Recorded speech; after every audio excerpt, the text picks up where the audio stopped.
Hey guys, in this video I'm gonna show you how to take photos with the help of your Xiaomi Redmi Watch 4.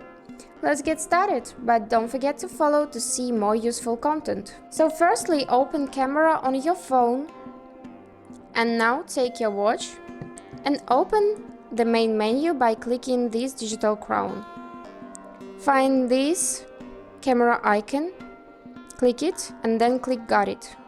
Take your phone again and click this button to take a photo. Just like this. Also, you can set timer for 3 seconds, for example, by tapping here.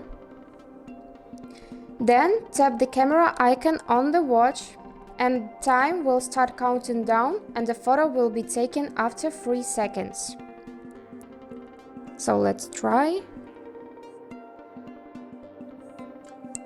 Great. Now, if your phone is in a video mode, like this, tapping the camera icon on the watch will start recording video. Great. Tap again to stop recording. Just like this. And everything you can find in your gallery. So that's all for now.